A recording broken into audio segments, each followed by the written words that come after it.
ಪ್ರಿಯರೇ, ದೇವರು ಒಳ್ಳೆಯವರು, ಒಳ್ಳೆಯದನ್ನೇ ಮಾಡುವವರಾಗಿದ್ದಾರೆ. ನಾವು ಕರ್ತನ ಮಾರ್ಗವನ್ನು ಅನುಸರಿಸಬೇಕು. ಕರ್ತನ ಮಾರ್ಗ ಅಂತಂದರೆ ಅದು ನೀತಿವಂತನ ಮಾರ್ಗ. ಕರ್ತನ ವಾಕ್ಯಗಳನ್ನು ನಾವು ಗಮನಿಸುವುದಾದರೆ, ನಮಗೆ ತಪ್ಪು ಮಾಡಿದವರನ್ನು ನಾವು ಕ್ಷಮಿಸಿದಂತೆ ನಮ್ಮ ತಪ್ಪುಗಳನ್ನು ಕ್ಷಮಿಸು ಎಂಬುದಾಗಿ ನಾವು ಪ್ರತಿದಿನ ಪ್ರಾರ್ಥಿಸಬೇಕೆಂದು ಯೇಸು ಸ್ವಾಮಿ ನಮಗೆ ಕಲಿಸಿದ್ದಾರೆ. ನಾವು ಪ್ರತಿದಿನ ಕ್ಷಮೆಗಾಗಿ ಪ್ರಾರ್ಥಿಸಬೇಕೆಂಬುದು ನಿಮಗೆ ತಿಳಿದಿದ್ದರೂ ಸಹ ನಾವು ಪ್ರಾರ್ಥನೆ ಮಾಡುವುದಿಲ್ಲ. ನಾವು ಪ್ರಾರ್ಥನೆ ನಮ್ಮ ಪಾಪಗಳನ್ನು ಕ್ಷಮಿಸು ಎಂದು ಪ್ರಾರ್ಥಿಸ್ತೇವೆ. ಕ್ಷಮೆ ನಮಗೆ ಪ್ರತಿದಿನ ಅಗತ್ಯ ಇರತಕ್ಕಂಥ ವಿಷಯ ಎಂದು ನಾವು ಹೇಗೆ ತಿಳಿದುಕೊಳ್ತೇವೆ?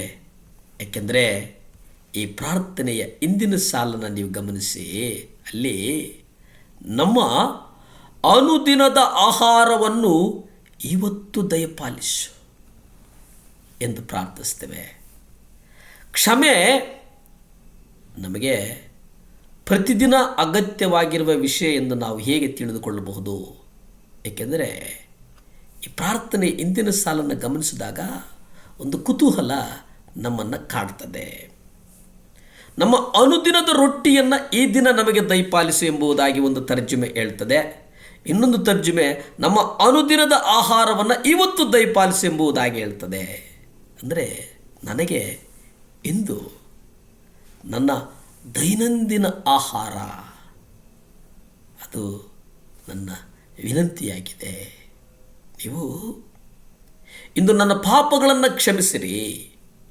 ಪಾಪದ ಮೇಲೆ ನಾನು ಜಯ ಸಾಧಿಸಿದ್ದೇನೆ ಹಾಗೂ ನಾನು ಪ್ರತಿದಿನ ಪಾಪ ಮಾಡ್ತೇನೆ ಎಂದು ಹೇಗೆ ಹೇಳೋದು? ಹೇಗೆ ಕೇಳೋದು? ನಮ್ಮ ಮನಸ್ಸಾಕ್ಷಿಗೆ ತಿಳಿದಿರುವ ಪಾಪಗಳನ್ನು ಜಯಿಸುವುದು, ನಮಗೆ ತಿಳಿದಿಲ್ಲದ ಕ್ಷೇತ್ರಗಳಲ್ಲಿ ಅರಿವಿಲ್ಲದೆ ಪಾಪ ಮಾಡುವುದರ ನಡುವಿನ ವ್ಯತ್ಯಾಸ, ಅದನ್ನು ನಾವು ಗ್ರಹಿಸಬೇಕಾಗಿದೆ. ಅದನ್ನು ಗ್ರಹಿಸಿದಾಗ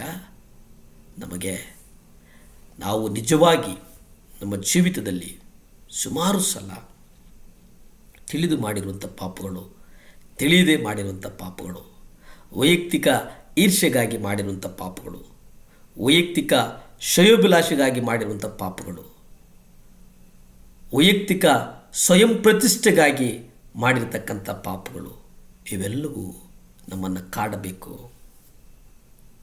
ಇವೆಲ್ಲವೂ ನಮ್ಮನ್ನು ಎಚ್ಚರಿಸಬೇಕು.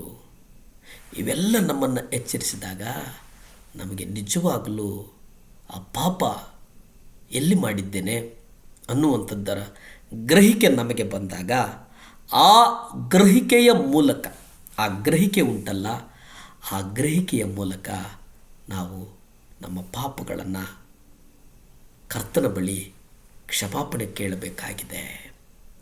ನಮ್ಮ ಮನಸ್ಸಾಕ್ಷಿಗೆ ತಿಳಿದಿರತಕ್ಕಂಥ ಪಾಪಗಳನ್ನು ಜಯಿಸುವುದು ಅದು ಬಹಳ ಮುಖ್ಯ.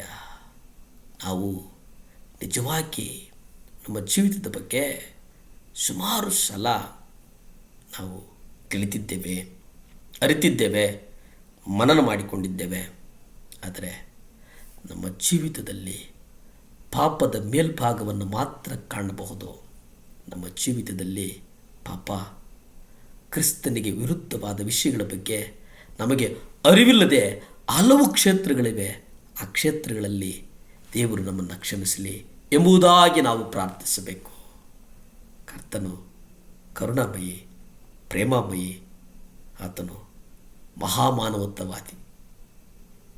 ಆತನ ಪ್ರೀತಿಯಲ್ಲಿ ನಮ್ಮನ್ನು ಮುಚ್ಚಿದ್ದಾನೆ. ಪ್ರಾರ್ಥಿಸಿಕೊಳ್ಳೋಣ. ಭೂಮಿ ಆಕಾಶಗಳನ್ನು ಉಂಟು ಮಾಡಿದಂಥ ಸರ್ವಶಕ್ತನಾದಂಥ ದೇವರ ಸ್ತೋತ್ರಪ್ಪ.